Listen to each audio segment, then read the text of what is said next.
Antes da gente começar, só é bom fazer um retorno, né? Só para a gente pegar o fio da meada de onde a gente tinha soltado ele.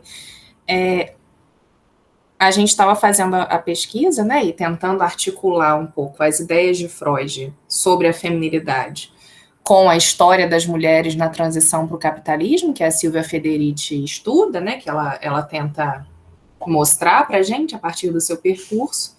E a pergunta do grupo, né, a pergunta que a gente tenta responder agora é se o Freud era um homem do seu tempo, que é a consideração que se faz quando a gente comenta algumas das afirmações polêmicas dele com relação à feminilidade, né?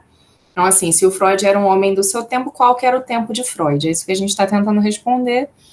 Daí a gente já tinha visto no primeiro encontro, né, dessa temporada, igual seriado, dessa temporada, no primeiro encontro, a gente tinha visto a introdução e os prefácios do livro da Federici, para pensar que história é essa das mulheres, que a gente está tentando desenvolver aqui, para articular com Freud. E depois a gente pegou o que seria o texto magno de Freud sobre a feminilidade, né, que é a conferência que leva justamente esse nome, a feminilidade. E aí, é um texto grande e com muita informação, assim, com muita densidade, com muitas coisas que a gente fica com vontade de comentar, de debater, enfim. E aí a gente tinha avançado até a metade dele. E eu fiquei até me perguntando, sabe, se a gente deveria hoje continuar no texto do Freud, que a gente não concluiu, ou se a gente deveria alternar mesmo com a Federici e tal. Só que aí eu fui, voltei e achei que ia ficar muito descontextualizado se a gente volta para Federici agora. Então, eu achei melhor concluir esse texto do Freud para, a partir daí, a gente fazer o retorno e fazer a alternância das principais ideias, né? Nesse texto do Freud com relação à feminilidade, nesse texto, né, nessa conferência, a feminilidade, a grande pergunta que o Freud está tentando responder é como uma mulher torna-se mulher, né? Na semana passada a gente até comentou que isso aí foi até antes da Simone de Beauvoir e tal, mas era a pergunta desde sempre que Freud está tentando responder no seu texto. Para responder essa pergunta, ele retorna na infância como uma dimensão mítica, né? Para a gente poder entender a partir dos desenvolvimentos infantis e das dinâmicas infantis ali na formação do sujeito, a gente poderia entender muitas coisas para a psicanálise, e uma dessas coisas é a formação da própria feminilidade. Então, Freud, nessa primeira parte, ele se questiona muitas coisas, ele faz alguns questionamentos com relação à anatomia, o quanto isso determina ou não o tornar-se mulher. Ele fala de uma certa bissexualidade originária, bissexualidade que para o Freud, nesse contexto, não tem a ver só com orientação sexual, a gente tinha visto isso também, né? Tinha a ver também com orientação sexual, claro, mas também com identidade de gênero, com várias outras coisas que naquele momento ali eram meio misturadas. E aí, ele diz que o que a gente tem que, né, uma das grandes perguntas dentro dessa dimensão da infância, a qual ele recorre para pensar a feminilidade, que a gente precisa responder para pensar como uma mulher se torna mulher, é como ela faz a passagem no complexo de Édipo da mãe como objeto de amor para o pai como objeto de amor, né? Então, a gente tinha parado mais ou menos aí. O Freud diz, bom, então, para a gente, já que a gente entende, né, que no complexo de Édipo o menino se interessa pela mãe e a menina se interessa pelo pai, a menina toma o pai como objeto de amor, como é que a gente pode pensar que se deu essa dinâmica para a menina? Porque é como ele diz, né, no começo da vida, quando o bebê é recém-nascido e tal, a mãe é objeto de amor de ambos os sexos, digamos assim, né? Porque é a mãe que cuida, é a mãe que alimenta. Mãe aí como função, né? É bom sempre deixar claro, não como como um status biológico, ou sei lá o quê. Quem detém essa função de cuidado, a gente até comentou, né? Que a própria associação dessa figura do cuidado com a figura da mãe é uma coisa que está dentro dessa nossa cultura, que destina as mulheres essa função de maternidade e tal. A gente tinha conversado um pouco sobre isso, mas enfim, no começo da vida, a criança começa a pensar na mãe, a ter a mãe como objeto de amor, a partir dessa relação de cuidado, e para o menino no complexo de Édipo, a mãe permanece como sendo essa figura, né, que ele toma como objeto de amor, e a menina ela tem que fazer uma virada com relação ao pai, né?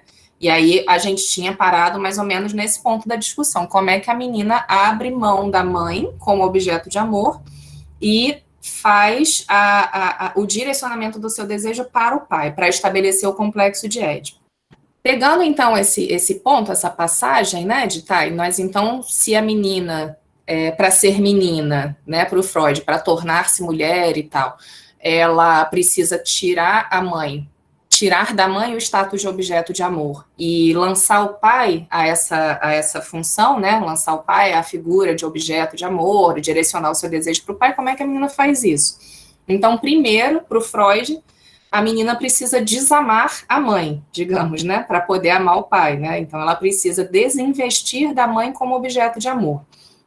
E aí o Freud tinha feito ali algumas especulações, né? Mas como é que quais os motivos que levariam essa menina a desinvestir da mãe como objeto de amor, né? Quais as hostilidades, quais seriam as desculpa, gente, quais seriam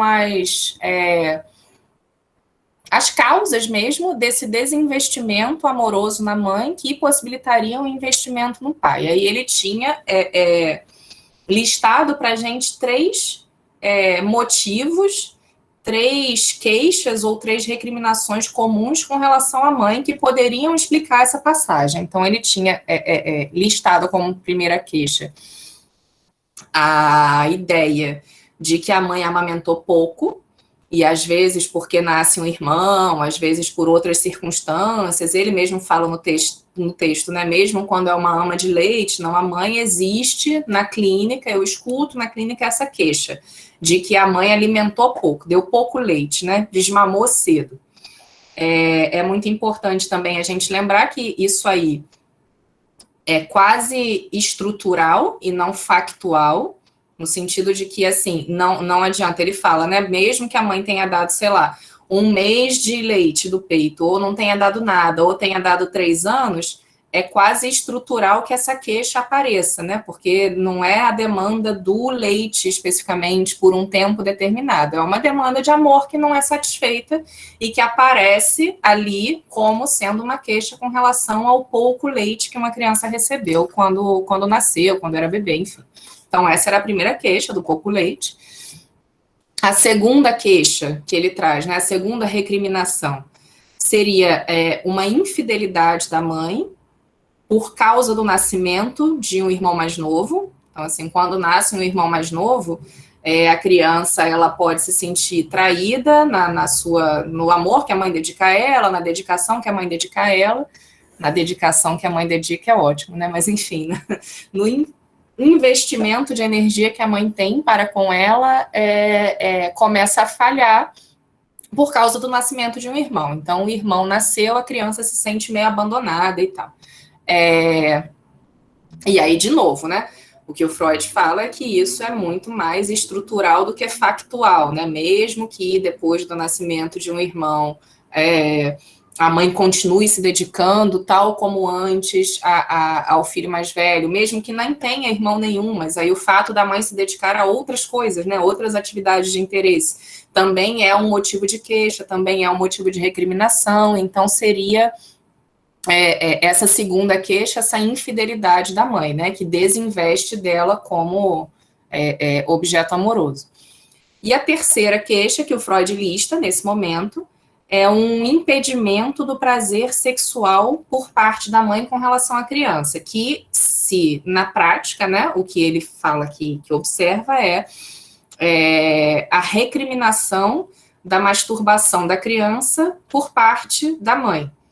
Sentido assim, a criança começa ali com o que o Freud chama nesse texto de onanismo, que nada mais é do que a própria masturbação, né, a manipulação dos seus genitais e tal, e a mãe vai lá e corta, tira a mão daí, isso é feio, não pode mexer, pererê, pererê. Então, ele consegue listar, o Freud, essas 3 principais recriminações de uma criança com relação à sua mãe. Só que, assim, lembrando que o que ele estava querendo responder, listando essas queixas, né, era porque que uma menina desinveste da mãe como objeto de amor e passa a investir no pai, né? Só que ele mesmo diz, olha, existem motivos que levam uma criança a ter hostilidade com relação à sua mãe. São esses, né? O pouco leite, a infidelidade da mãe diante do nascimento de um irmão, as recriminações da mãe à masturbação que resultam num impedimento do prazer sexual, só que nenhuma dessas 3 queixas é exclusiva feminina. Nenhuma dessas é exclusividade da menina, no sentido de, então, um menino pode fazer as mesmas queixas, né? Um menino pode se queixar que foi pouco amamentado, que a mãe, né, nasceu um irmão e a mãe foi infiel a ele, no seu amor. Um menino pode se queixar também dessas recriminações com relação à masturbação, que fazem com que a mãe impeça o prazer sexual dessa criança. Então, ele diz, né, bom, nenhuma dessas 3 queixas é uma exclusividade da menina. Qual seria, então, esse fator específico, e ele nomeia desse modo, né, qual seria o fator específico que poderia explicar na menina, especificamente, o abandono da mãe como objeto de amor para a entrada no complexo de Édipo via amor ao pai? Se não é nenhuma dessas 3 queixas, o que será? E aí o Freud diz, né? O que acontece na menina, o fator específico é o complexo de castração. Complexo de castração que também não é exclusivo da menina, mas ele tem uma especificidade na menina que é que ele aparece antes do complexo de Édipo. Então, para o Freud, assim, um menino, ele primeiro tem um complexo de Édipo para depois ter o complexo de castração, e na menina isso é invertido. E o que é o complexo de castração e o que ele tem a ver, né, com o fato da menina ser hostil com relação à mãe? A menina, segundo Freud, responsabiliza a mãe por sua falta de pênis e não lhe perdoa essa desvantagem. É o que o Freud diz, que é o fator específico. Então, a menina, é como se assim, a menina precisasse ter um motivo para odiar a mãe para investir no pai como objeto de amor, no complexo de Édipo. Qual é esse motivo? A castração. A menina, então, responsabiliza a mãe pela sua própria castração e, segundo o Freud aqui, não lhe perdoa essa desvantagem, né? A desvantagem da falta de pênis. E aí, assim, desvantagem da falta de pênis, a gente já podia abrir um longo parêntese aqui para conversar sobre o contexto, né, dessa história, mas eu acho que eu vou abrir tantos parênteses depois que vou deixar passar reto esse, que aí a gente vai pensando sobre isso no decorrer, quando ele vai desenvolver essa ideia, né? Então, o que é complexo de castração? Para o Freud, o complexo de castração é alguma coisa que se desenvolve na criança depois do seu encontro com a diferença sexual. Então, se a gente for pensar figurativamente, né, o que seria o encontro com a diferença sexual? Bem figurativamente mesmo, um menino e uma menina, em determinado momento vem um homem e uma mulher pelados e percebem que existe ali alguma diferença entre aqueles corpos, né? Num corpo, a presença do pênis, no outro corpo, a ausência do pênis. O que é também um modo muito específico de pensar essa diferença sexual, né? Via presença e ausência, e não presença e presença, né? Isso é uma coisa muito marcante na teoria freudiana. Não é a presença do pênis e a presença da vagina, por exemplo. Não, é a presença do pênis e a ausência do pênis, que seria ali um dos principais fatores da diferenciação sexual que a gente está pensando aqui figurativamente, né? Ao ver ali esses 2 corpos sem roupa, qual seria essa diferença sexual, né? Isso, é claro que é figurativo, né? Uma cena que a gente está aqui exagerando, de certa forma, metaforizando, não é exatamente assim que acontece, né? Tipo assim, uma criança, para perceber a diferença sexual na prática mesmo, no cotidiano, ela não precisa estar diante de um outro corpo pelado, não é exatamente assim, mas a gente está usando isso só como uma metáfora mesmo, como uma imagem do que acontece quando uma criança percebe essa diferença sexual.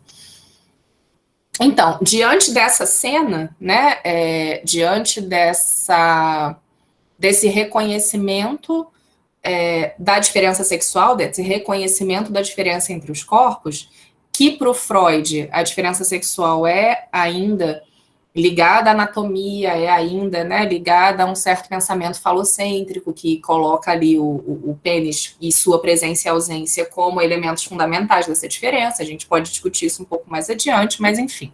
Agora, né, complexo de castração, o que que é? Diante do reconhecimento da diferença sexual, no menino, o que se elabora é a angústia de castração. Como assim? É como se o menino visse ali esses dois corpos diferentes, um com pênis e outro sem pênis, e pensasse, bom, se existe quem não tenha o pênis, ou seja, se o pênis não é um componente necessário do corpo de todo mundo, eu posso perder o meu a qualquer momento. É isso que o menino pensa ali. E esse eu posso perder o meu a qualquer momento, esse pensamento, né, que vem associado ao reconhecimento da diferença sexual, no menino vira uma angústia de castração. Porque se nem todo mundo tem, né, se não é todo mundo que tem, eu posso também não ter, né, pode acontecer alguma coisa que me faça perder esse pênis que eu tenho, se traduz como essa angústia de castração para o Freud, que para ele... para o Freud, ele diz aqui, eu estou usando as aspas dele mesmo, é o móvel mais poderoso do desenvolvimento posterior do menino. Então, a angústia de castração, ela tem no menino um lugar central para o seu desenvolvimento posterior. E aí a gente vai ver também depois, né, o que essa angústia de castração gera, quais são as suas consequências. Depois, um pouco mais adiante nesse mesmo texto, Freud vai falar do supereu, né, do estabelecimento de um supereu intenso, rígido, muito bem internalizado e tal, mas, enfim, não vou adiantar. Vamos seguir conforme ele está apontando, mesmo aqui no texto, né, mas, enfim, voltando. O menino, diante da diferença sexual, desenvolve a angústia de castração, que é esse, puxa, se nem todo mundo tem, eu posso perder o meu a qualquer momento. A menina, diante dessa diferença sexual, o pensamento dela é, se há quem tenha um pênis, então eu também posso vir a ter. Então, no menino eu posso vir a perder, e na menina eu posso vir a ter. E esse posso vir a ter, para o Freud, se associa diretamente ao que ele chama de inveja do pênis, depois. Então, de novo, as aspas dele, né?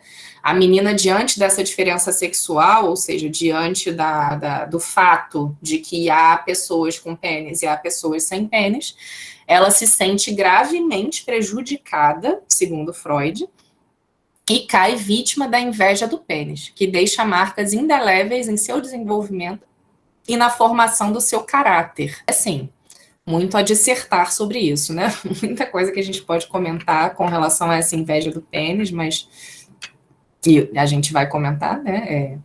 Espero que vocês também, não só eu, sem querer botar pressão em ninguém, mas assim, vocês podem comentar à vontade, quando quiserem. Mas, de certa forma, lembrando que a gente está aqui ainda naquele momento em que o Freud tenta descobrir o que leva uma menina a trocar o pai pela mãe como seu objeto de amor, o que leva uma menina a trocar, segundo Freud, é justamente essa sensação de ser gravemente prejudicada pela ausência do pênis e a responsabilização que a menina coloca na mãe. Então, em linhas bem gerais, assim, pô, se foi minha mãe que me fez, por que ela me fez sem pênis?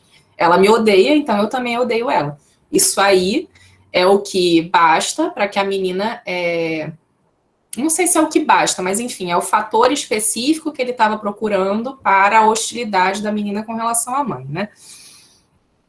E aí, voltando lá para o complexo de castração e essa inveja do pênis, o Freud fala, né, que isso, né, o fato dela se sentir gravemente prejudicada, o fato dela ser vítima da inveja do pênis, vai deixar algumas marcas que são indeléveis para o seu desenvolvimento posterior e para a formação do seu caráter, né? Então, que marcas? Que marcas seriam essas que vai haver no desenvolvimento feminino que são originadas por essa dinâmica da inveja do pênis, né? Para o Freud, basicamente, é o desejo de conseguir esse pênis almejado. Então, assim, essa reação que a menina tem à diferença sexual, de que, bom, então se há quem tenha, eu também posso vir a ter, que ele chama de inveja do pênis, e que então essa inveja do pênis seria o desejo de conseguir um pênis para si, né, um falo para si. Aqui ele não fala nem falo, não, ele fala pênis mesmo, né, o desejo de conseguir esse pênis almejado, ele vai se repetir e se traduzir em desejo por exercer algumas atividades masculinas, entre aspas, né, entre muitas aspas, porque o que são atividades masculinas descoladas de um certo contexto histórico, né, não existem atividades masculinas propriamente ditas, mas existiam, na época do Freud, algumas atividades que eram masculinas, né. O Freud chega a citar, por exemplo, a vontade de obter em análise a aptidão para exercer uma profissão intelectual. Então, isso aí são aspas do Freud mesmo, né? A inveja do pênis, ela pode vir, por exemplo, a fazer com que uma mulher demande em análise conseguir aptidão para exercer uma profissão intelectual e tal, e assim. Se a gente retorna, né, para Federici e para a história das mulheres na transição para o capitalismo, que é o que ela, né, o percurso que a gente está fazendo com ela, a gente pode perceber que esse lugar da intelectualidade, que foi o exemplo citado por Freud aqui, né? Na verdade, o Freud cita poucos exemplos do que seriam atividades masculinas propriamente ditas, né? E do quanto o desejo por exercer essas atividades masculinas vai se repetindo como resquício da ideia da inveja do pênis. Ele cita essa coisa das profissões intelectuais. Ele cita mais adiante a atividade clitoriana, propriamente dita, porque eu não sei se vocês lembram, na primeira parte do texto, ele disse que um dos elementos da transição para a feminilidade no corpo é que a mulher abra mão do clitóris como fonte de prazer sexual e alce a vagina, a fonte principal, né, de prazer sexual. E porque para o Freud o clitóris é masculino e a vagina seria o que é feminino propriamente dito. Agora, então, voltando, né? Eu estava dizendo que o Freud ele dá poucos exemplos do que seria essa atividade masculina, que a mulher, como resquício da inveja do pênis, almeja. Então, seria essa atividade intelectual, seria uma atividade sexual clitoriana, digamos assim, e seria uma certa posição de atividade em contraste a uma posição de passividade, que seria feminina. E isso é uma coisa que aparece muito ambiguamente, existe isso, de uma maneira muito ambígua, né, nesse texto do Freud, porque no começo do texto, na primeira parte que a gente leu, a gente viu que ele desrecomenda isso, né? Ele fala, se vocês estão querendo fazer uma associação da feminilidade com a passividade e da masculinidade com a atividade, vocês vão se enrolar, não é para fazer isso, isso não é uma associação plausível, possível de ser feita. Então, ele faz essa advertência. Mas, ao longo do texto, em vários outros momentos, ele mesmo dá uma escorregada e faz essa associação, né? Enfim, essa inveja do pênis que vai refletindo, né, nessa vontade de exercer atividades masculinas, esse exemplo aqui especificamente que ele deu, né, um dos poucos exemplos que ele deu do que seria uma atividade masculina no texto, foi justamente o exercício de uma profissão intelectual, que demande ali uma certa aptidão intelectual, né?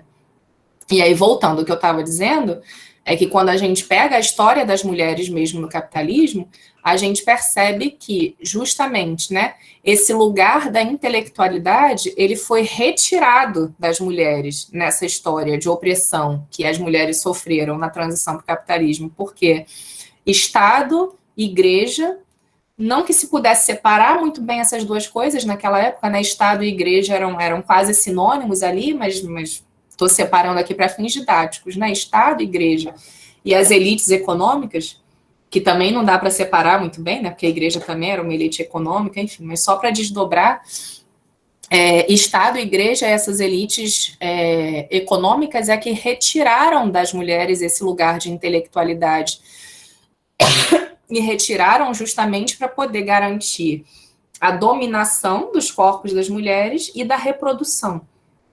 Porque por que Estado, igreja, elites econômicas e etc., querem dominar o corpo das mulheres? Justamente por conta dessa dimensão da reprodução, que eles querem controlar, né?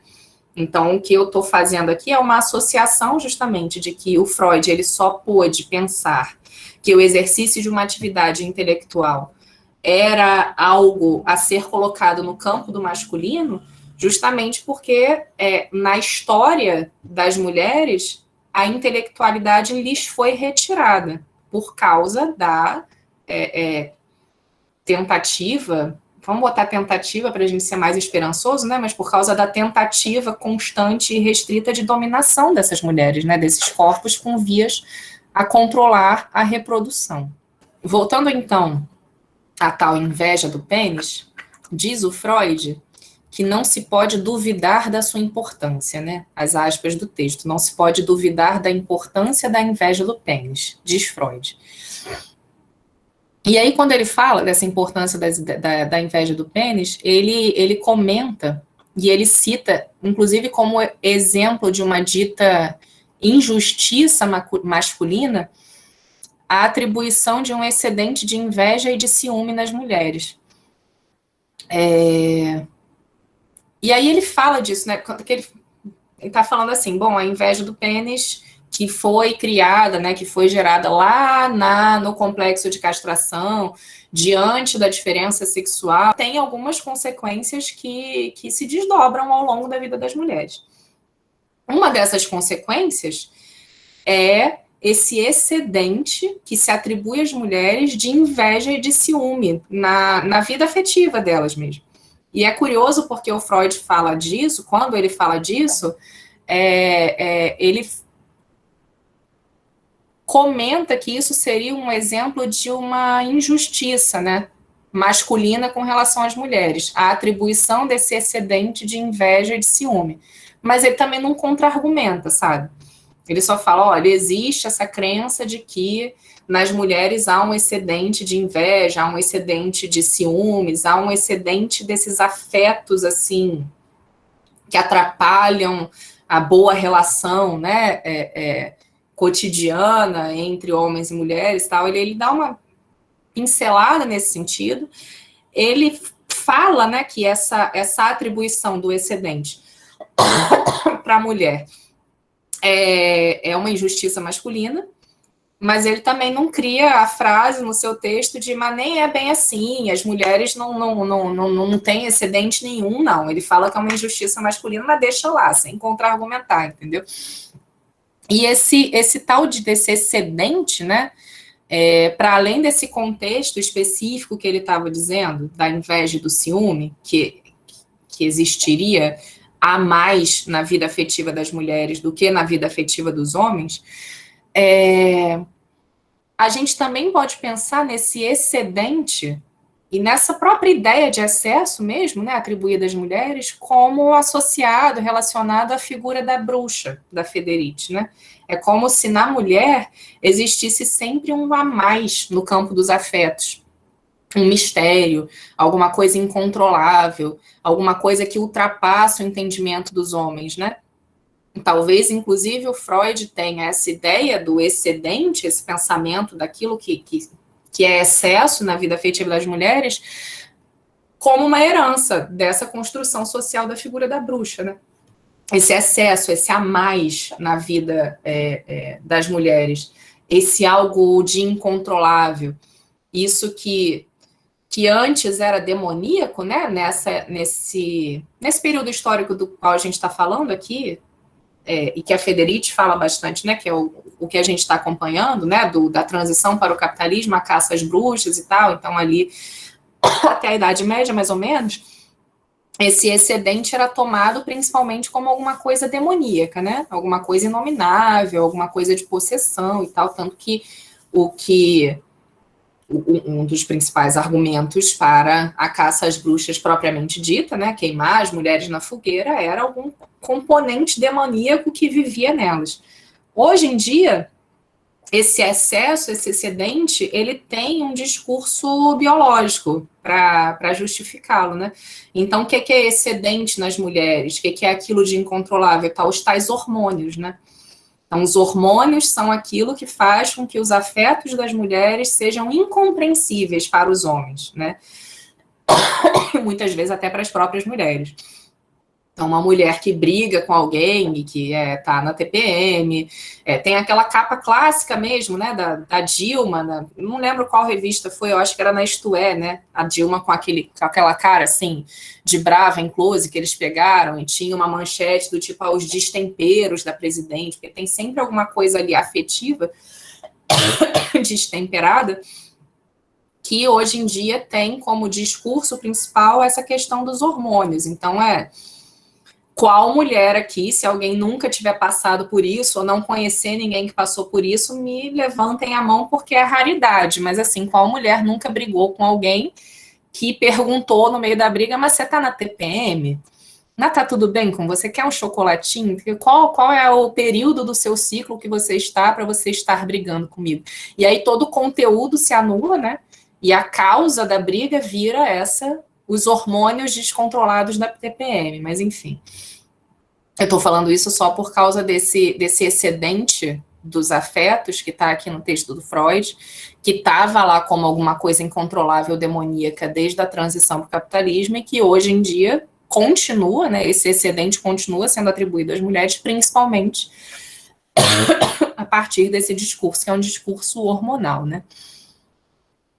Eu queria só fazer um parênteses aqui rapidamente, e eu acho que a gente um dia chega lá, não vai ser hoje esse dia, mas enfim, um dia a gente chega lá, no Lacan, e na construção do Lacan com relação às mulheres, né? O Lacan, ele tem a sua teoria da sexuação, ele tem o que ele chama de gozo feminino e de gozo masculino, e eu acho que essa dimensão do excedente que a gente está falando é alguma coisa que o Lacan se apropria, quando ele para pensar no que seria o gozo feminino e masculino. Então, eu acho que o Lacan, com as suas fórmulas da sexuação e tal, ele resolve um pouco esse nó do que seria o mistério, do que seria o excedente, né, feminino, com a noção do gozo não todo fálico. Eu acho que com essa noção do gozo feminino, ou do gozo não todo fálico, o Lacan, ele ultrapassa a inveja do pênis freudiana, a superioridade masculina entranhada na ideia do mistério feminino inominável. Então, eu acho que ele pega esses elementos históricos, digamos assim, e faz uma virada metodológica, uma subversão mesmo desse tipo de entendimento via gozo não todo fálico. Que aí ele continua, é como se o Lacan ele continuasse com essa noção mais raiz do excedente, só que esse excedente sendo pensado como um gozo não todo fálico, como alguma coisa que vai para além do falo, ele escapa da superioridade masculina, ele escapa da inveja do pênis freudiana e ele transforma isso numa coisa legal. Então, eu acho que isso é uma coisa, é só um parênteses, assim, que a gente pode ter como norte para a gente, talvez, chegar lá um dia, né? Talvez o Lacan ele tenha pensado o gozo feminino justamente se apropriando, né, desse debate sobre o excedente e se apropriando de uma maneira subversiva, interessante, assim. Mas fecha o parênteses do Lacan e voltando para o Freud, né, que é nossa principal fonte aqui, o Freud ele está o tempo inteiro tentando no texto responder essa pergunta, né, como uma mulher se torna mulher. Muito mais do que o que é uma mulher, ele está tentando responder como uma mulher se torna mulher, né? Para responder essa pergunta, ele está recorrendo à infância. Como a gente está careca de ver aqui, né? Desde o começo da discussão desse texto do Freud. Ele está lá recorrendo à infância, ao bebê, à relação menina-bebê, ao encontro com a diferença sexual e tal. E quando ele vai justificar, né, por que ele está fazendo esse recurso à infância, eu acho que ele fala algo que é muito interessante mesmo. Ele diz que o infantil em todos os casos, aquilo que determina a direção, mas nem sempre é o que determina o resultado. Então, ele faz uma distinção entre direção e resultado, e essa distinção que ele faz, eu acho que é muito útil para escapar de um certo determinismo, de um pensamento que poderia vir a funcionar em termos de causa e efeito rígidos e pré-estabelecidos, sabe? O que o Freud nos diz, assim, é que é, sim, importante pensar a infância, mas não a infância como causa, que é um pouco... Quando a gente fala de psicanálise, né, quando a gente dá aula de psicanálise, geralmente quando a gente fala, né, faz esses recursos à infância, geralmente aparece muito essa pergunta, né, mas e o que tem que fazer, então, para tudo dar certo na vida de uma pessoa, né? Se é assim na infância, então essa coisa, por exemplo, da masturbação, né, da mãe, essas três queixas que a gente estava falando, né, a mãe deu pouco leite, ou nasceu irmão, a mãe não deu atenção, ou então a mãe repreendeu a masturbação. É muito comum que apareça uma mãozinha levantada assim e pergunte, mas o que tem que fazer então com a criança, quando a criança nasce? Tem que dar leite até quantos anos, né? Tem que fazer o quê quando a gente pegar a criança se masturbando e tal? Como são perguntas que traduzem, de certa forma, um pensamento estabelecido em termos de causa e efeito, né? Como se ali, na infância, estivesse a causa de todo o sofrimento posterior ou de todas as escolhas posteriores do sujeito mesmo. E ali na infância não está a causa, mas a origem, é isso que o Freud está falando. E eu acho essa uma distinção muito interessante, assim, para a gente escapar da ideia que infelizmente está cada vez mais vigente na contemporaneidade, por causa de uma série de motivos, enfim, que se eu for abrir esse parênteses aqui, eu vou ficar um mês falando direto, mas por uma série de motivos de uma tentativa de construir discursos que estabeleçam condutas, né? A psicanálise ela não vai estabelecer nenhuma conduta justamente porque a psicanálise ela não estabelece causa de nada, ela estabelece origem. Então, o que acontece ali na infância pode determinar, de certa forma, uma direção, mas não um resultado, né? Então, é isso. É importante, sim, pensar a infância, mas não a infância como causa. E o Freud pensa a infância, de novo, estamos aqui repetindo isso de certa forma, porque ele pensa a infância? Ele fala que ele pensa a infância para tentar desenvolver esse tornar-se mulher mesmo. E esse tornar-se mulher na infância é a castração. Aquele complexo de castração que a gente estava comentando agora há pouco, né? Diz o Freud que o descobrimento de sua própria castração é um ponto de viragem no desenvolvimento da menina. E como é que isso se desenrola depois, né? Uma vez que a menina é castrada e que no seu complexo de castração ela tem aquele pensamento, né? Bom, então, se há algumas pessoas que têm pênis e eu não tenho, isso significa que eu posso vir a ter um pênis um dia, né? Eu não sei se vocês lembram, né? Na castração do menino, ele desenvolve a angústia de castração, como o Freud chama, do que, eu posso perder esse pênis aqui a qualquer momento, então eu tenho que andar muito na linha para que eu não perca.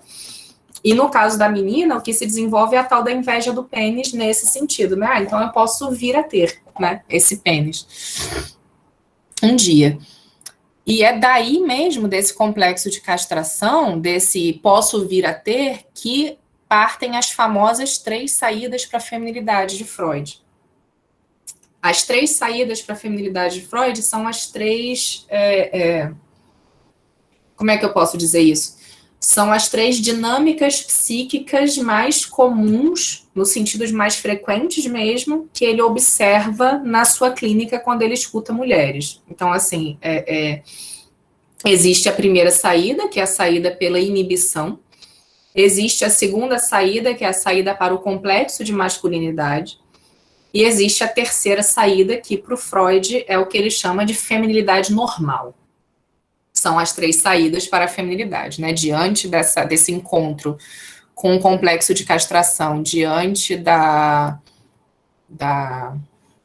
do surgimento mesmo, né? Do desenvolvimento dessa ideia, dessa inveja do pênis, há 3 saídas possíveis, 3 caminhos se abrem para a menina, que são esses: a inibição, o complexo de masculinidade e a feminilidade normal, né? A primeira saída, que é a saída da inibição, é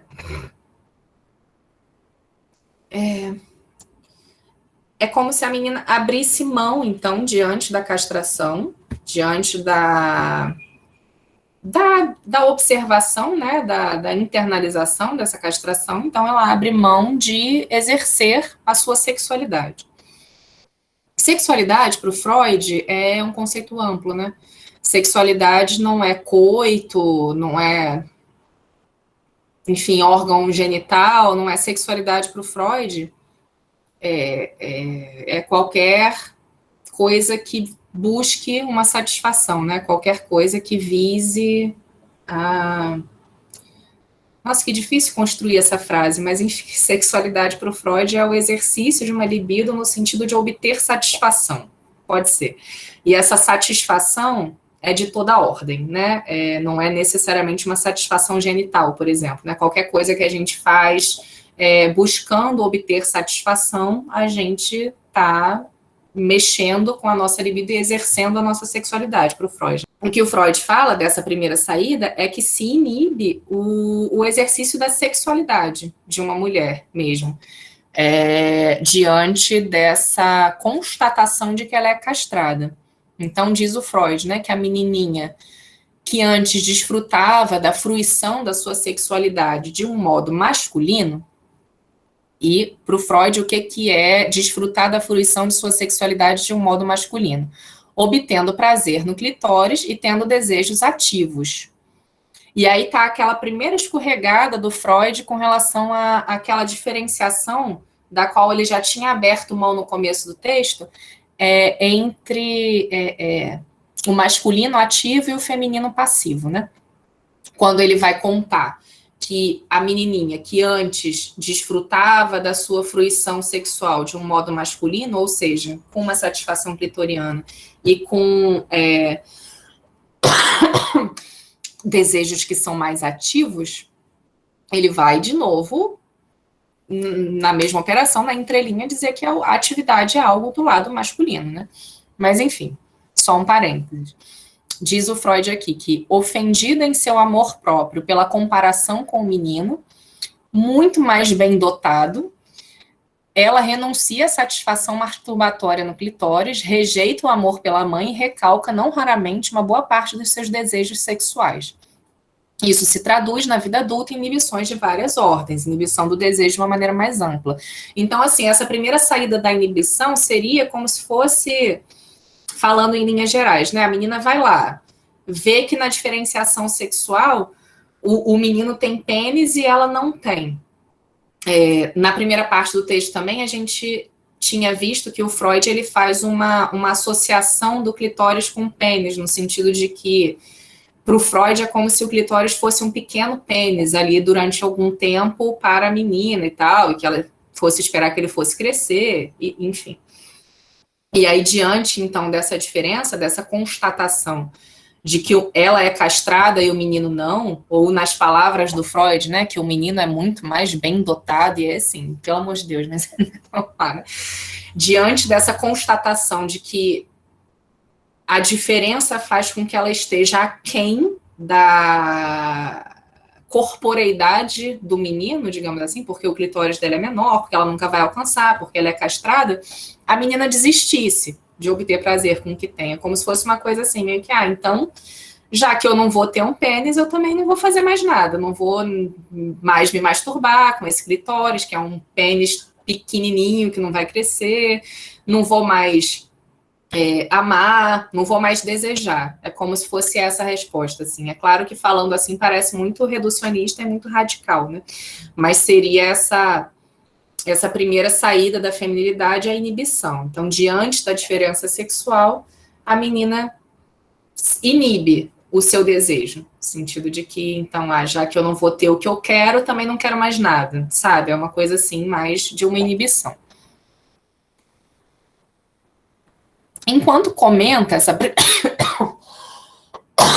essa primeira saída que a gente está falando, que é a saída da inibição, o Freud faz algumas afirmações que nos interessam bastante aqui para a gente articular com essa construção histórica da mulher, que é o que a gente está fazendo, né? O que a gente está fazendo sempre é pegar o Freud e articular com a construção histórica da feminilidade.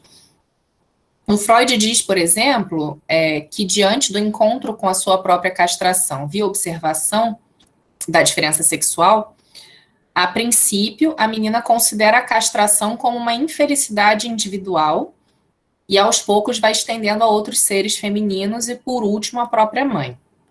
Assim, aumenta a hostilidade com relação à mãe, o que permite abandoná-la como objeto de amor. É como se fosse assim, a menina percebe que não tem um pênis, primeiro ela acha que só ela que não tem, depois ela percebe que outras mulheres também não têm, depois ela percebe que a mãe também não tem, e aí ela fica com raiva da mãe porque não deu um pênis para ela, né? E aí a hostilidade com relação à mãe, essa raiva da mãe faz com que, então, ela abandone a mãe como objeto de amor e tome o pai para essa posição, né? Para esse objeto de amor. O Freud segue, né? Ele diz, então, que isso significa que através da descoberta da falta de pênis, a mulher é tão desvalorizada pela menina quanto pelo menino. E mais tarde, talvez, também pelo homem. O que o Freud está fazendo aqui? Ele está tentando justificar, eu diria, apesar de ser radical, assim, mas acho que eu posso usar esse verbo, né? Justificar a desvalorização da mulher pela falta de pênis. Só que, assim, a gente sabe também, com a Federici, com esse percurso histórico que a gente está fazendo, que a desvalorização da mulher, ela foi um projeto, desde sempre, né, para viabilizar a possibilidade de existência do capitalismo. Então, quando o Freud diz, né, que a criança que descobre que a mãe não tem pênis, né, que primeiro que as mulheres não têm pênis, e segundo, que a mãe não tem pênis, e aí passa a hostilizar a mãe, e passa também a desvalorizar outras mulheres, né, como ideais, assim, como admiráveis mesmo, podemos falar em linhas mais gerais, o faz por causa dessa descoberta, de que as mulheres são castradas, né? Então, o Freud está pegando um fato, eu acho que eu posso dizer isso, assim, até porque eu estou dizendo para vocês, né, não estou dizendo para uma banca, né, não sei se é um fato, mas Freud está pegando esse fato da desvalorização das mulheres e está dizendo que isso acontece porque as mulheres são castradas, né, é isso que ele está fazendo aqui, não tem jeito. Só que, assim, como é que a gente pode pensar metodologicamente essa construção de Freud, né? Eu acho que a gente só pode pensar que o Freud faz esse tipo de construção com relação à desvalorização da mulher com uma naturalização disso. E o que eu estou chamando de naturalização? Ele abre mão de contextualizar isso historicamente. Quando o Freud pega esse fato, que é a desvalorização da mulher, e associa esse fato à ausência de pênis das mulheres, ou à castração, e aí ele está dizendo, né, a mulher, então, é desvalorizada pela menina, pelo menino, pelo próprio homem e tal, por causa dessa castração aqui. Ele está justamente pegando essa desvalorização como um fato e explicando a partir das dinâmicas psíquicas associadas à noção de castração. Ele não faz um recorte histórico, por exemplo, dessa desvalorização, né? E o que eu estou falando que naturaliza é porque, às vezes, mesmo a gente naturaliza isso, né? A gente esquece de pensar que em outras épocas, em outras culturas, em outros modos de vida, a desvalorização da mulher, ela não existe, ela não acontece.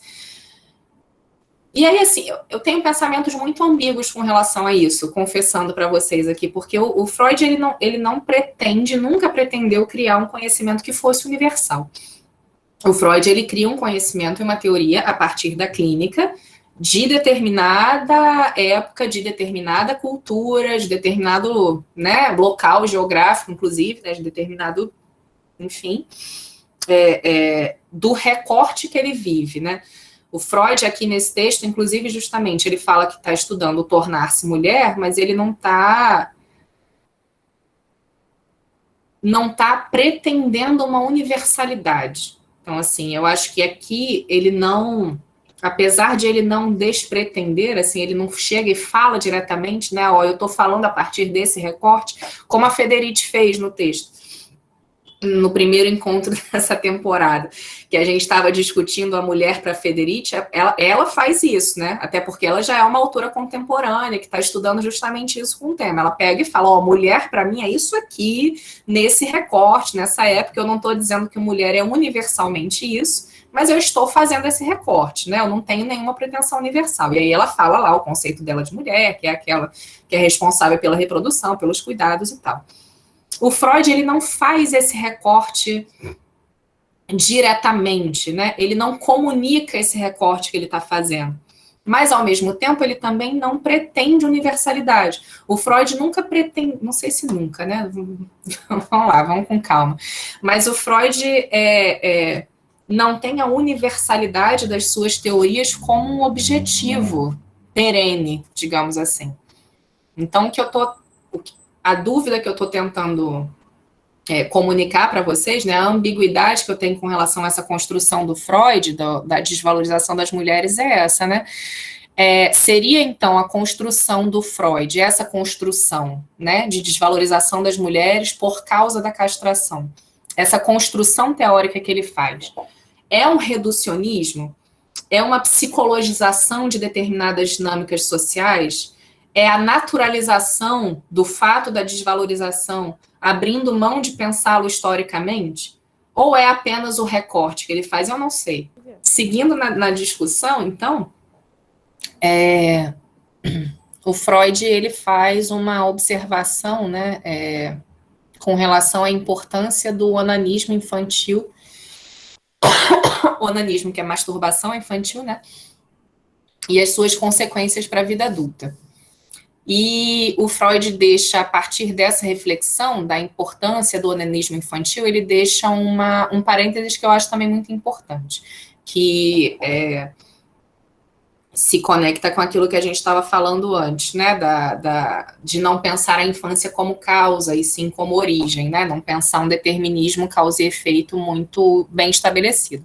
O Freud, ele fala assim, que ele faz uma observação sobre a masturbação infantil, sobre as consequências da masturbação infantil na vida adulta, mas ele diz, né, é um assunto difícil de se tratar, porque, abre aspas, no final vocês me colocariam em situação embaraçosa, pois certamente iriam exigir de mim conselhos práticos sobre que conduta um pai ou educador deve adotar em relação ao onanismo das crianças pequenas. Então, ele fala, né, que para essa plateia, que é uma plateia imaginária, né, para essa plateia de leitores, né, que se essas observações que ele está fazendo sobre a masturbação infantil gerarem demandas de estabelecimento de condutas por ele, né, ou pela psicanálise, o que fazer diante disso, do que fazer diante dessa cena, isso seria para ele uma situação embaraçosa. Então, assim, é o que a gente estava falando antes, a psicanálise ela não define condutas. Mesmo se o Freud faz e está fazendo um retorno à vida infantil, né, um retorno aos acontecimentos, às dinâmicas infantis, e ele está pensando nas consequências disso para o desenvolvimento da sexualidade, a psicanálise se abstém de definir condutas que seriam ideais, né, justamente porque a infância não é causa, a infância é origem, e o recurso da psicanálise à infância, ela tem um caráter muito mais de uma narrativa mítica mesmo, é muito mais a construção de uma narrativa, de uma história, do que propriamente o estabelecimento de uma causalidade psíquica. Então, assim, você junta, né, isso aí dito mesmo diretamente pelo Freud, né, que a psicanálise ela não pretende o estabelecimento de condutas, que ela não pretende o estabelecimento de relações de causa e efeito, reforça a minha ideia de que ele não se pretende, o Freud não pretende criar um saber que seja universalmente válido como o saber científico, porque o saber científico ele define condutas de certa forma, né? Então, assim, quando existe, por exemplo, uma pesquisa de que para falar de um tema atual, né?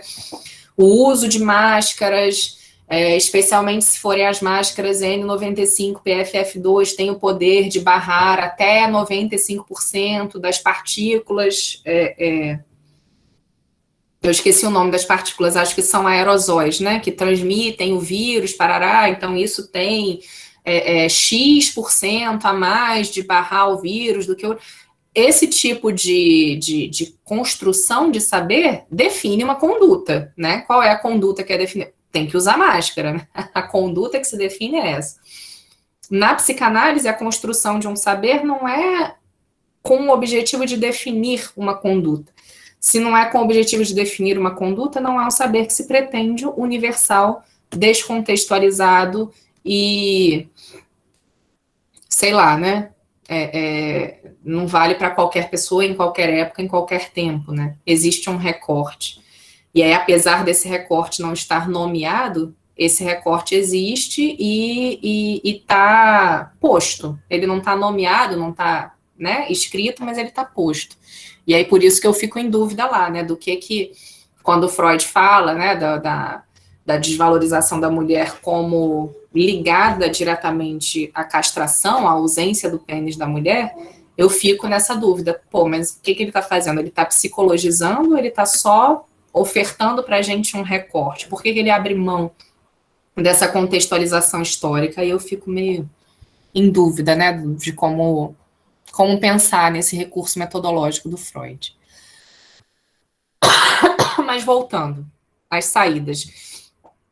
A gente tinha visto que o tornar-se mulher, ele depende do complexo de castração, da inveja do pênis e das 3 saídas que são consequência, digamos assim, dessa inveja do pênis, né? A primeira saída, a inibição, que a gente já viu, que é o abrir mão diante da constatação de que os seus recursos são inferiores aos recursos masculinos para obtenção de prazer sexual. A menina abre mão, então, dessa obtenção e inibe os seus desejos, seria essa primeira saída. A segunda saída é o complexo de masculinidade e a terceira saída é a feminilidade normal. Vou falar agora dessa terceira saída, né, que é a feminilidade normal. Eu sei que a gente não falou da segunda ainda, tá? Eu tô ligada, porque ele fala da segunda no final do texto, ele fala da terceira antes de falar da segunda, então eu tô só seguindo aqui a ordem que ele deu pra gente não se perder tanto também da discussão do texto. Pro Freud, então, essa terceira saída, essa feminilidade normal, tem uma ligação muito íntima com a maternidade. A mulher normal do Freud é a mãe. Isso aí é muito evidente na teoria do Freud sobre a feminilidade, né? Enfim, existem inúmeros desdobramentos que a gente pode pensar contextualizando historicamente essa feminilidade normal, mas vamos ver como é que o Freud chega nessa constatação, né, nessa conclusão de que a feminilidade normal é a maternidade. Aspas do Freud, né? O que o Freud diz? Ele diz que, com o abandono da masturbação clitoriana, renuncia-se a uma parte da atividade. Agora prevalece a passividade e a viragem em direção ao pai, ou seja, a tomada do pai como objeto de amor, se realiza predominantemente com auxílio de emoções pulsionais passivas. Aqui, novamente, o que o Freud faz é retornar àquela ideia que ele tinha previamente abandonado de associar a feminilidade com passividade. Que ele fica indo e voltando, né? Ele fala que não pode fazer, mas faz outras 50 vezes adiante no texto. Mas vamos lá. Agora, então, aprofundando a natureza dessa ligação com o pai, né? Essa viragem com relação ao pai. Então, vamos lá. A gente está no abandono da masturbação clitoriana. Não, um pouco antes, né? Onde é que a gente está, de novo? A gente está na constatação da castração. A gente está na constatação de uma certa inferioridade do corpo da menina com relação ao corpo do menino, que a menina percebeu.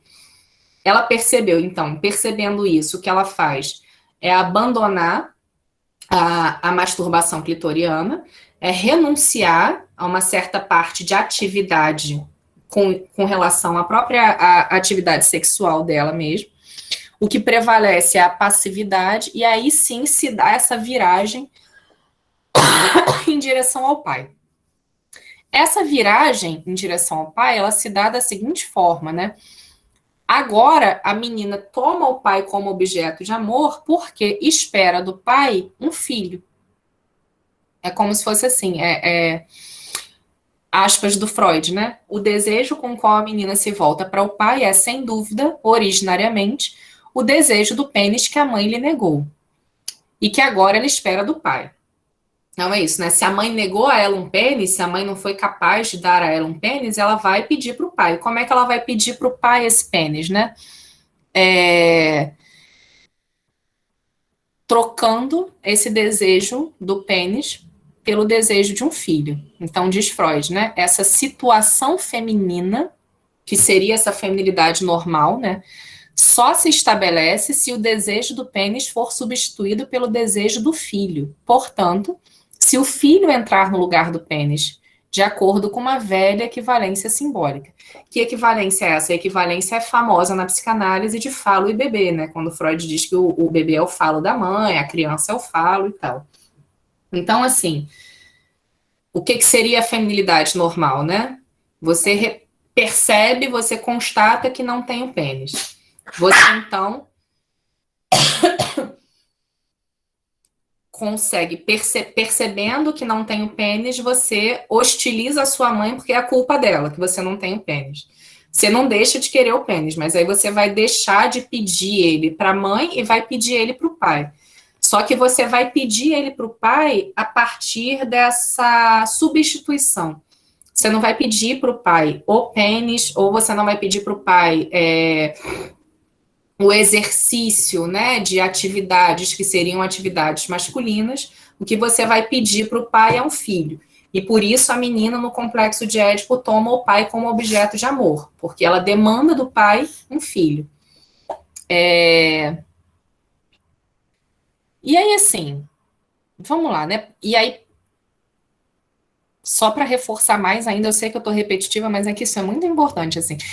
Demandar um filho do pai, que aí começa, né, na boneca, e depois vira um desejo de filho, né? Esse desejo de maternidade que para o Freud, então, ele acontece desde a infância, né? Esse desejo da menina ser mãe, e essa coisa de brincar de boneca, não sei o quê, ele entra no lugar da inveja do pênis. Então, você troca, digamos assim, a inveja do pênis pelo desejo de um filho. O que, então, significa que filho e pênis, eles são equivalentes, né? E aí, assim, da onde é que vem essa noção de que a criança corresponde ao falo, né? O que é falo em psicanálise, em linhas gerais, né? Pênis e falo é quase da língua a gente fazer esse equivalente, né? De que o pênis é o falo, tem os objetos fálicos, tem a arte fálica do Brenan, eu tive lá há pouco tempo agora, né? Então tem muitos falos interessantes e tal, mas aí é engraçado que quando a gente foi lá no Brenan, não sei se quem conhece Recife e tal, quem conhece as instituições de Brenan, né? Tem duas. Tem a oficina Brenan, que é a do artista, que tem quadros e esculturas e cerâmicas e pinturas, e que tem o tema da sexualidade mesmo, especialmente do falo, muito evidente. Então, assim, tem muitas esculturas que são grandes pênis, e, né, estilizados e tal, e muitos formatos de fato fálicos. E tem o Castelo do Brenan, que é o Instituto Ricardo Brenan, que é outro Brenan, é o primo. O Francisco Brenan que faz as cerâmicas, o Ricardo Brenan é o que tem o castelo. E esse museu do Ricardo Brenan, que é a instituição, que é o castelo, é um museu mesmo, né? Uma coleção de peças históricas. Ele não era, pelo menos até onde eu sei, não era artista, ele era um grande colecionador. E a gente brincava, quando foi lá, que esse Instituto Ricardo Brenan é talvez mais um museu do falo do que as próprias cerâmicas de pênis do Brenan, porque o que tem lá nesse Instituto Ricardo Brenan? Muita arma, muita espada, sabe? Muito relógio, muita arma, um negócio assim, muitos elementos que são elementos fálicos, né? Esses elementos de virilidade. Então, sabe, a espada, a armadura, o cavalo, a arma, uma coleção de arma, coisa do samurai, os revólveres, espingardas, e essa coisa assim, bem da virilidade que a gente brinca, que é o Museu do Falo, né? Então, o que é o falo? Em linhas muito gerais, reduzindo muito radicalmente o sentido do conceito, falo em psicanálise é também, não só, mas também, aquilo que permite o reconhecimento dos pares. Reconhecimento não no sentido de sei lá, de identificação, mas reconhecimento no sentido de admiração mesmo, né? De uma pessoa ali que é valorizada e tal. Então, a gente tem ali o falo também como objeto de valor, de potência, né? Um signo de determinada potência, alguma coisa ali que está ligada a um certo grau de reconhecimento, de status, de prestígio na troca entre os pares. E falo em psicanálise é também isso, né? Então, se a gente pensa com a Federici, a gente não chegou lá nessa parte ainda, mas quando a gente chegar, vocês vão ver que foi muito marcante a transformação cultural que houve depois da grande queda demográfica da peste negra, né? E aí, se a gente pensa com ela, com a Federici, fazendo esse percurso histórico, que a reprodução e a geração de crianças mesmo, na transição para o capitalismo, e especialmente após a devastação demográfica da peste negra, e da necessidade, o que essa devastação demográfica ela traz, né?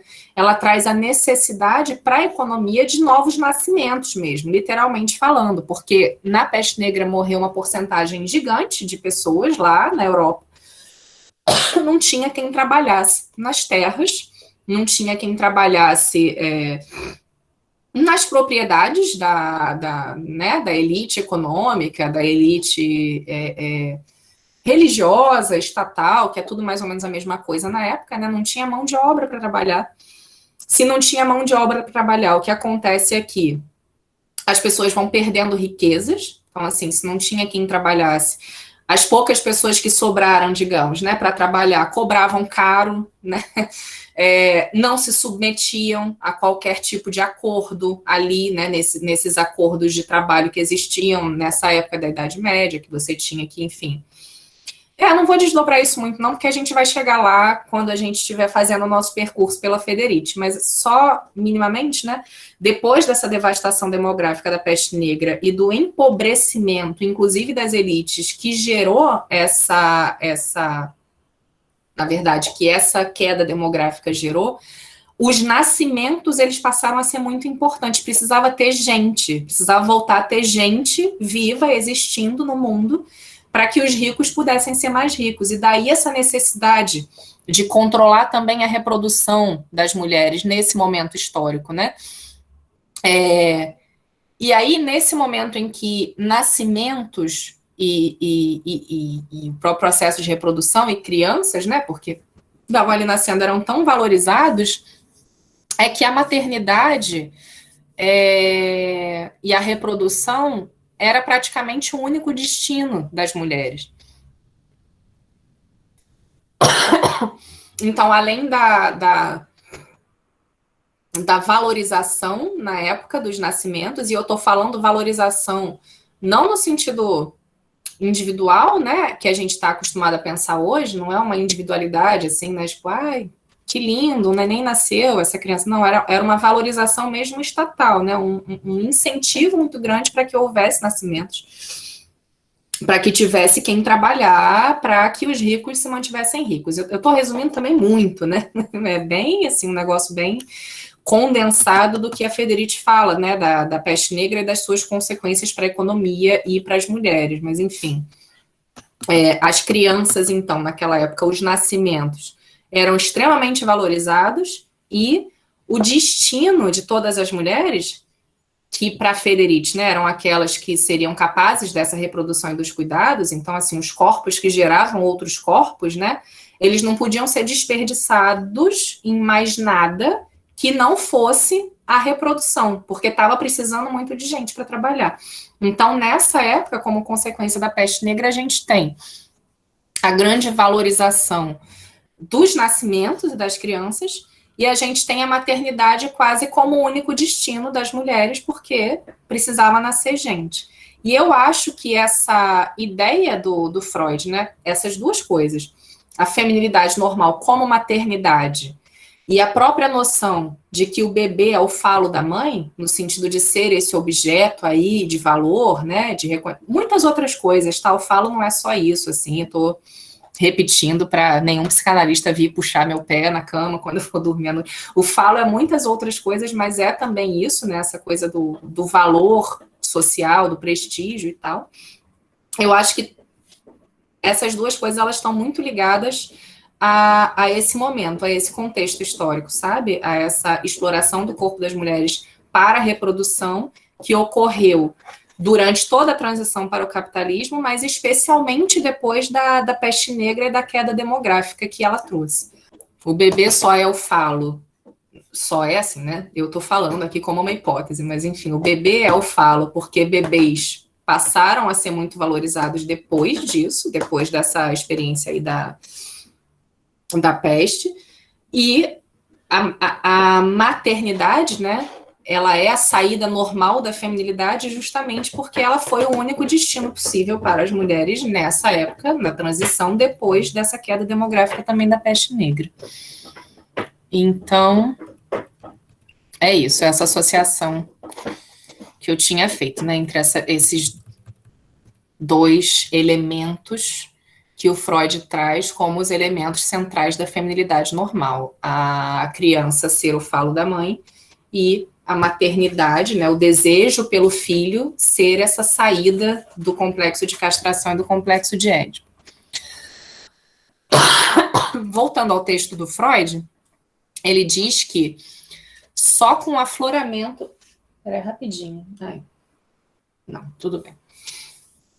Ele diz que só com o afloramento desse desejo do pênis e da inveja do pênis lá, que é consequência da constatação da castração diante da diferença sexual, né, diante da observação da diferença sexual em meninas, o Freud diz que só com o afloramento desse desejo do pênis é que o filho boneca, que no começo é a boneca para cuidar e tal, se torna um filho do pai.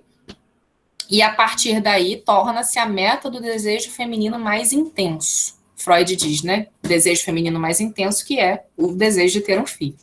Então, é grande a felicidade quando esse desejo por um filho encontra mais tarde sua efetiva realização. Contudo, mais particularmente se a criança é um menininho, que traz consigo o pênis almejado. Esse trecho do Freud, eu acho que ele condensa, de novo, inúmeras articulações possíveis serem feitas com a história das mulheres. Então, assim, o desejo da maternidade como saída nobre para a feminilidade, que é o que a gente estava falando antes, né? Se o destino das mulheres é a maternidade, e se isso é uma construção histórica, eu acho que essa saída também está muito ligada a isso. A felicidade que o Freud atribui à realização desse destino, então Freud diz, né? É grande a felicidade quando esse desejo por um filho encontra mais tarde sua efetiva realização. E aí, felicidade de quem, né? Felicidade de quem? Porque é claro que o Freud ele tem a sua teoria construída a partir da clínica, e ele era um homem de seu tempo e tal, mas ele também deixa ambíguo aqui, que de quem que é a felicidade, né? Quando esse desejo pela maternidade encontra a sua realização. E a desvalorização também das mulheres via a exaltação do menininho, né? Então, quando ele diz aqui que o menino, então, quando a mulher tem um filho, homem, e esse filho homem supostamente é mais valorizado porque carrega consigo o pênis, a gente aí, de novo, tá naquela discussão sobre a desvalorização da mulher, né? E a associação que o Freud faz aqui com presença e ausência de pênis.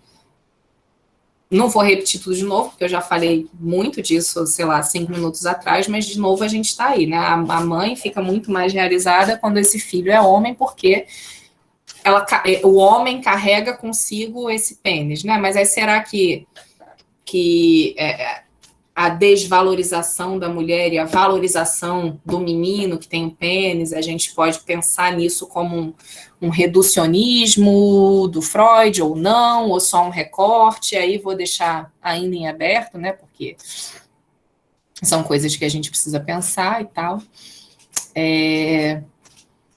São muitos desdobramentos, então, nessa frase do Freud, né? Nessa de que a felicidade acontece quando o desejo por um filho encontra sua efetiva realização, ainda mais se o filho for um menino. Tem muitas associações que a gente pode fazer, mas é isso, eu não estou desdobrando nada agora, só estou, por enquanto, apontando, né? E aí,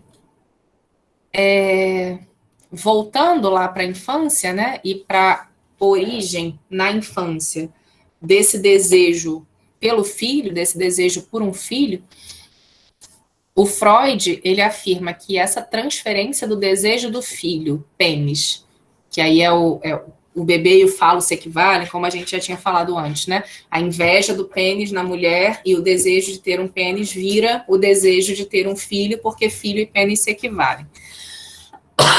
Então, a transferência desse desejo para o pai, segundo Freud, acentua a hostilidade entre a menina e a mãe, agora vista diretamente como rival. Isso é uma aspa do Freud, né? E aí, de novo, a gente pode pensar sobre essa ideia de rivalidade menina-mãe a partir da rivalidade entre mulheres mesmo, né? Claro que o Freud está falando de um contexto, de um recorte familiar, da construção ali das dinâmicas familiares, que tem consequências futuras e tal, mas ele acentua bastante essa rivalidade mesmo, né? Essa hostilidade da menina com relação à mãe. Eu não sei se vocês lembram, mas ele coloca isso, inclusive, como condição para o estabelecimento do complexo de Édipo na menina, né? Então, assim, ela, para amar o pai, precisa odiar a mãe. E aí, por que ela odeia a mãe? Parará, mas ele coloca isso como condição e reforça muito essa dimensão da hostilidade, da rivalidade entre a menina e a mãe. E é assim, se a gente amplia isso, a gente pode pensar que a rivalidade entre mulheres, que a gente também viu com Federici, na verdade a gente não viu ainda nessa temporada, nas temporadas anteriores a gente já tinha visto, mas veremos que essa rivalidade entre mulheres, ela foi e ela segue sendo estimulada constantemente na história das mulheres, justamente como ferramenta para a dominação. Quando a Federici, isso aí ela vai falar. Na próxima semana, próxima semana que eu digo é assim, no próximo encontro, né, daqui a 15 dias, a gente vai começar, a Federici, antes da transição para o capitalismo, ela fala um pouco da dinâmica feudal, de como é que era, e de como é que essa dinâmica feudal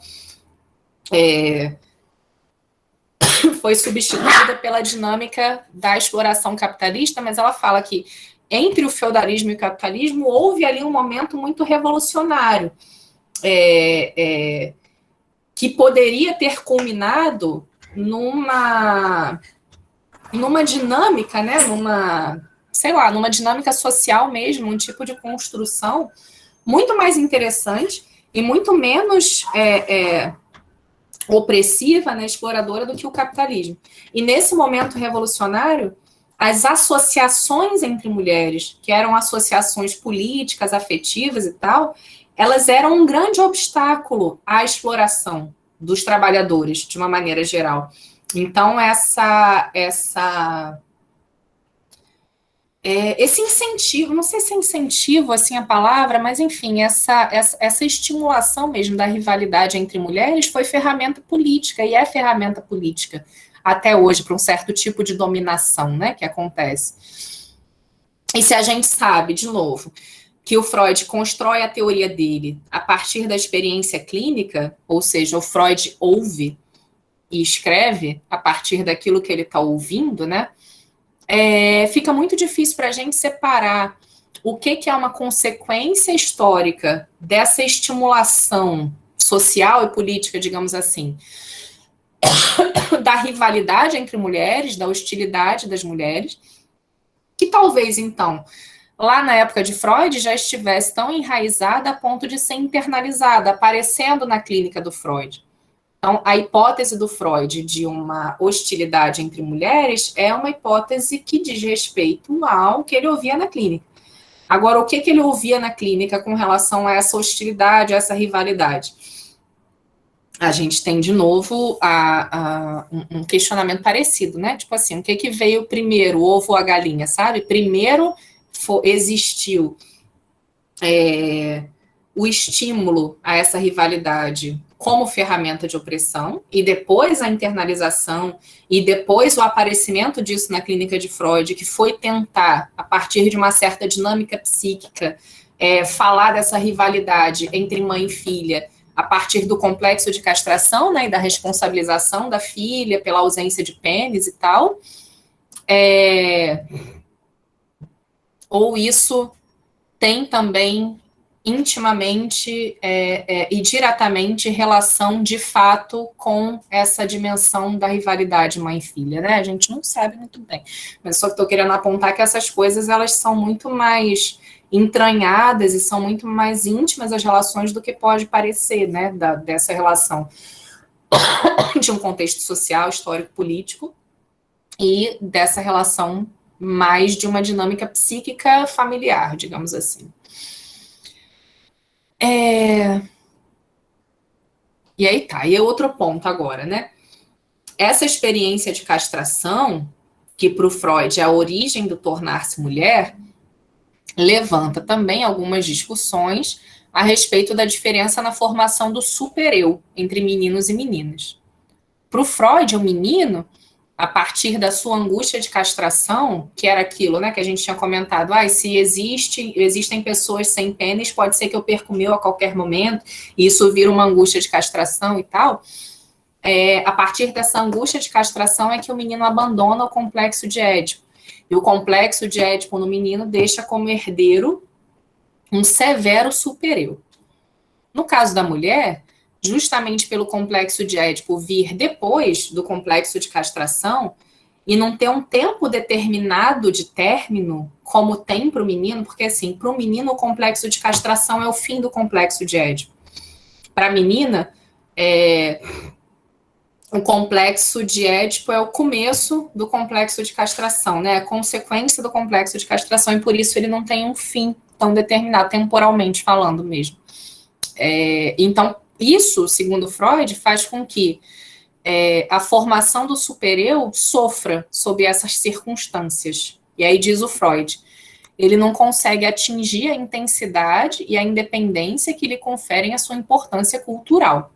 E aí ele ainda provoca o Freud, né? Ele diz assim, as feministas não gostarão de ouvi-lo quando lhes apontamos esse efeito para o caráter feminino mediano.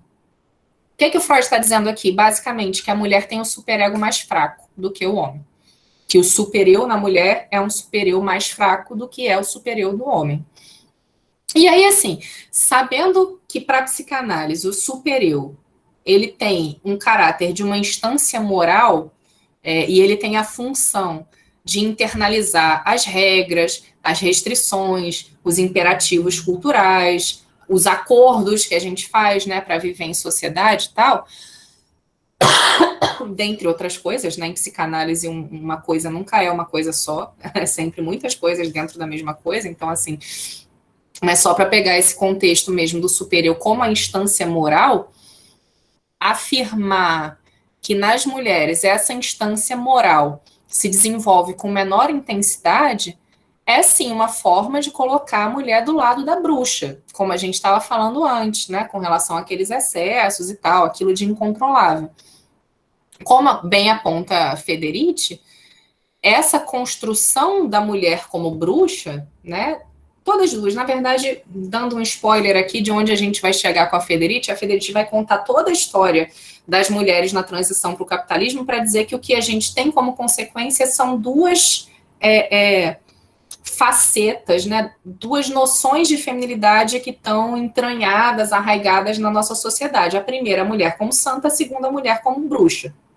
Então, a santa devotada ao lar, que é puro amor, que cuida, que nasceu ali destinada a cuidar e criar e disso obter sua satisfação, é uma construção com relação à feminilidade. A outra construção com relação à feminilidade, que advém de toda essa história, é justamente a bruxa, a demônia, enfim. E aí, essa construção da bruxa, né, que é uma consequência de uma certa história política de dominação sobre os corpos das mulheres, ou esse caráter atribuído às mulheres, né, de uma certa rebeldia, de uma coisa de incontrolável, de não adesão às regras e costumes estabelecidos, isso tudo que culmina com a caça às bruxas lá da Idade Média, que não para lá, de certa forma, lá foi uma culminância, mas não foi um fim, né? É justamente uma ferramenta de dominação. Então, afirmar que as mulheres têm um superior mais fraco do que os homens, que é o que o Freud afirma nesse texto aqui, é, de certa forma, de novo, colocar a mulher do lado da bruxa. E aí a gente volta, novamente, à nossa mesma interrogação de sempre, né? Quanto disso está entranhado, quanto disso, dessa ideia de bruxa, né?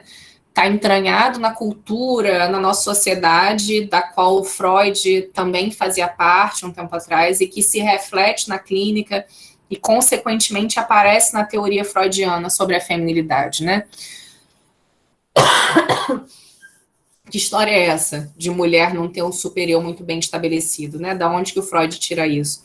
Eu acho que isso se associa, sim, com essa noção da mulher como bruxa, né? Da bruxa no amplo espectro que isso significava, né? Na época, como a gente já está falando aqui, essa coisa do excesso, uma coisa de incontrolável, da indomável, né? Justamente da mulher indomável, porque falando também de uma maneira muito reducionista, né? Se o superior é aquilo que doma, né, moralmente, um sujeito, a mulher ter o superior menos desenvolvido, menos internalizado, menos arraigado, faz com que ela seja mais indominável. E aí isso coloca ela do lado da bruxa. Então, talvez essas coisas tenham relação, sabe? Talvez isso aí seja mesmo um modo da gente contextualizar essas afirmações do Freud.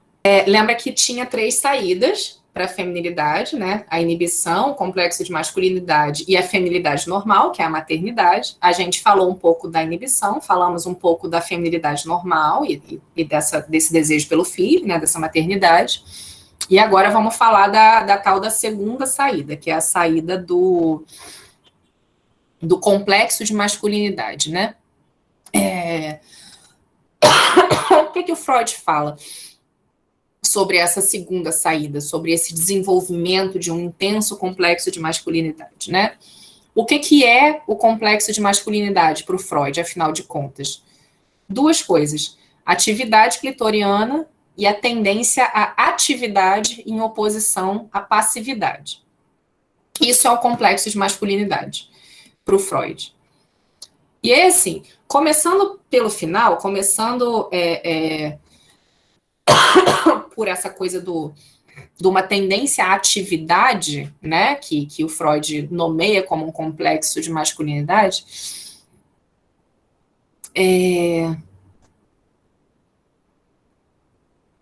ele afirma, o Freud, que esse apego, né, à atividade clitoriana e a recusa a se entender castrada tem como desfecho um fator constitucional, uma proporção maior de atividade, como é normalmente característica do macho. E aí, de novo, ele está ali deslizando, né? Ele já falou que não podia tomar atividade e passividade como diferença sexual, mas ele segue tomando como diferença sexual durante o texto inteiro. Mas vamos lá, seguindo, né? Aspas do Freud, de novo. Aliás, o fundamental do processo é que nesse ponto do desenvolvimento é evitado o impulso para a passividade que abre a viragem para a feminilidade. Eu acho que a gente nem precisa lembrar aqui, como a gente está falando tanto, que essa associação feminino passivo e masculino ativo, ela pode ser uma clara consequência do lugar da mulher como dominada e do homem como dominante, né? Se a mulher é dominada, ele é passivo. Se o homem é dominante, ele é ativo, socialmente falando, culturalmente falando, politicamente falando, né? E eu acho que isso é uma associação clara que a gente pode fazer aqui. E essa dinâmica de dominação, eu acho que tem também relação, talvez, com a própria noção de que a atividade clitoriana seria uma manifestação do complexo de masculinidade. Porque, assim, essa associação que o Freud faz lá desde o começo, né, entre pênis e clitóris, ela só pode ser feita, ela só pode existir a partir de um referencial que é falocêntrico, né, que é falocentrado. Então, assim, isso que o Freud fala lá no começo do texto, né, eu acho que nessa segunda parte que a gente está discutindo hoje, não aparece tanto, mas na primeira parte do texto, quando ele fala mais, né, do encontro com essa diferença sexual e tal, ele fala muitas vezes que a interpretação infantil do clitóris é percebê-lo como um pequeno pênis, né? Então, o clitóris seria ali o equivalente ao pênis no corpo da mulher. Mesmo essa associação, ela só pode ser feita a partir de um referencial falocêntrico, né? Falocentrado, porque o pênis é tomado como referência para pensar o clitóris, sabe? Então, a gente parte daí. E a gente tem que pensar também que essa afirmação que ele faz aqui, com relação a essa segunda saída, né, de que a fixação no clitóris, que é o principal órgão de prazer da mulher, a afasta de sua feminilidade normal. Então, assim, por que que o Freud está aqui dizendo que para uma mulher ser mulher, né, e para fazer a virada em relação à feminilidade normal, ela precisa substituir o clitóris pela vagina?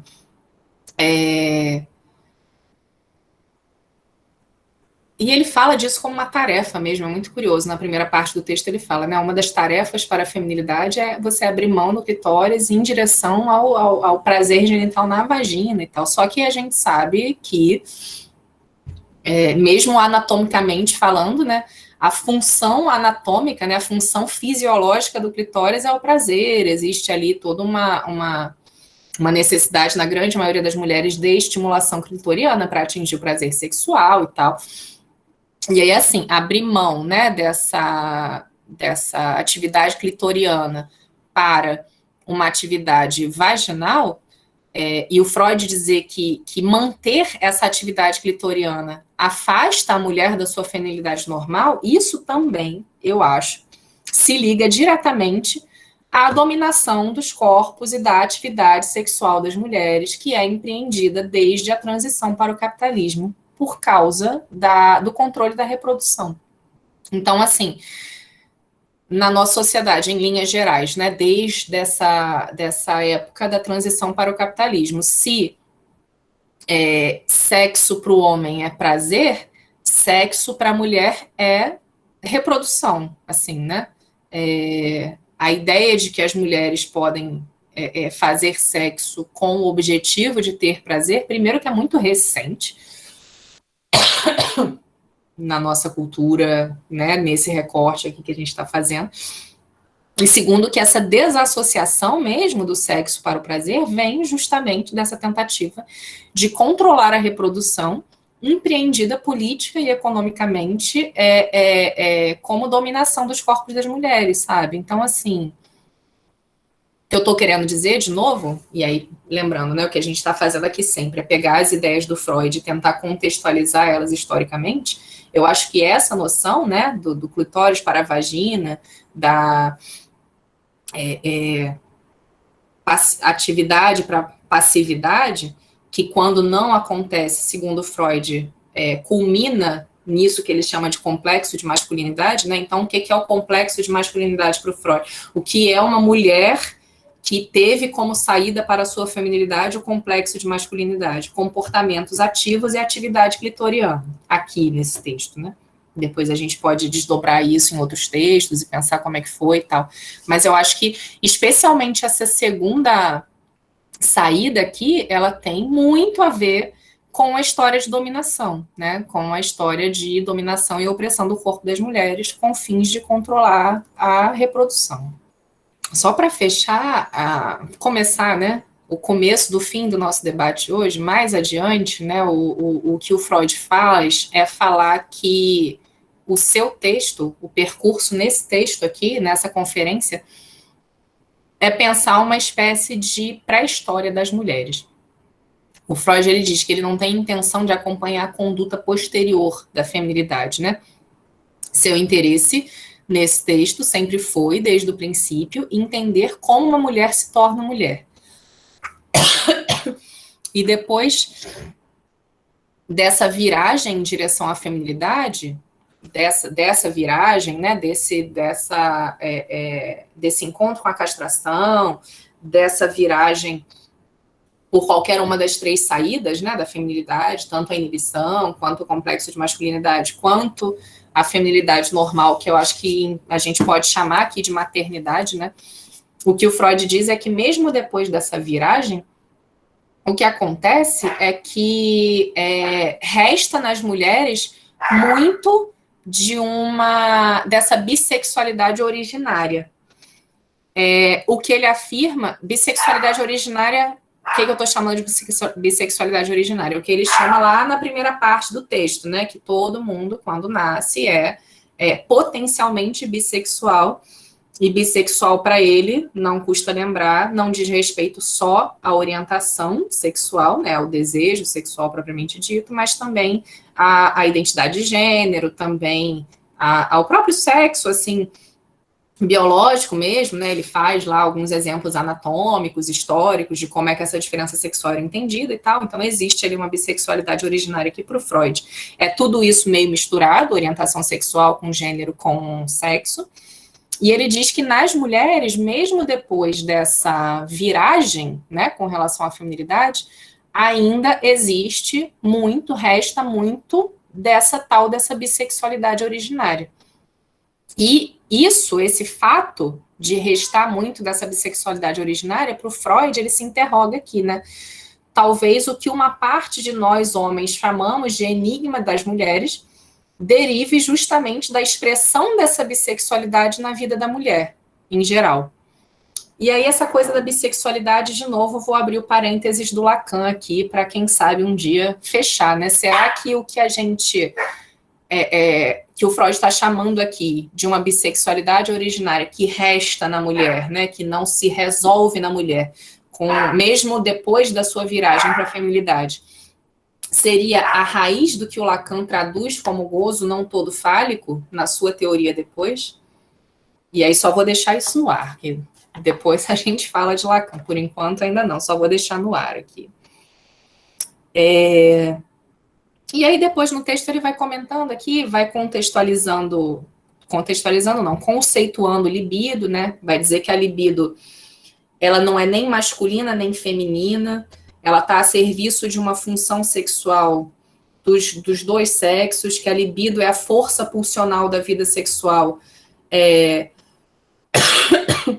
mas que essa vida sexual, por mais que para o Freud ainda se divida entre masculino e feminino, a libido é algo que atravessa, né? É essa força pulsional sexual que não é nem masculina nem feminina, é energia propriamente dita.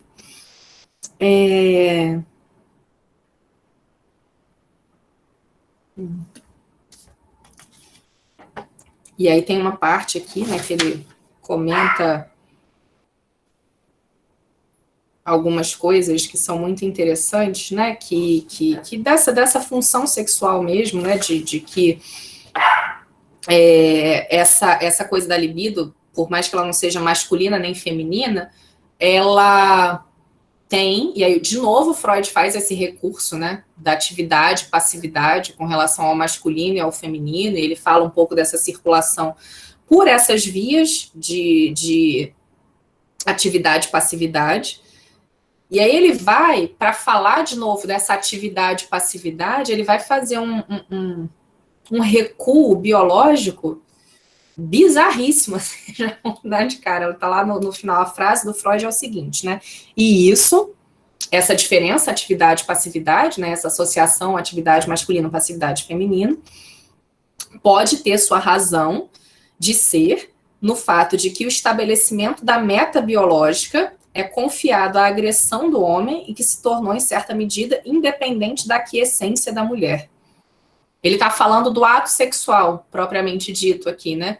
E que o ato sexual, para estabelecer sua meta biológica, que é a meta biológica da reprodução, o que também já é questionável, se a gente for pensar, enfim, contextualizando historicamente, né? Mas essa meta biológica da reprodução pode ser atingida, ainda que no ato sexual em si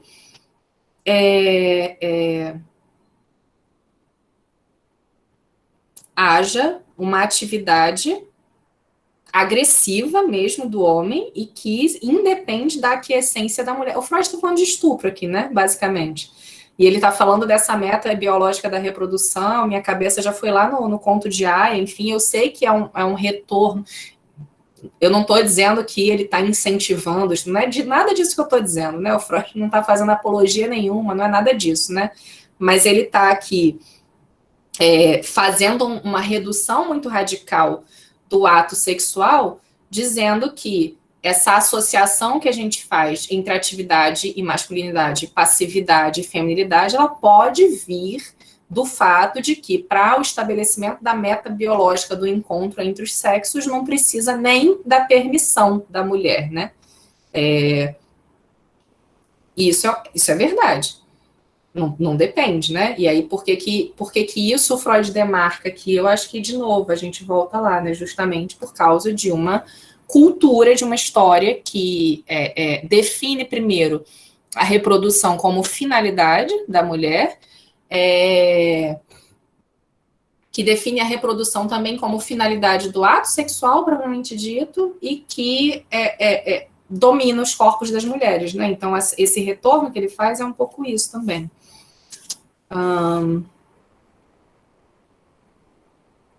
E aí,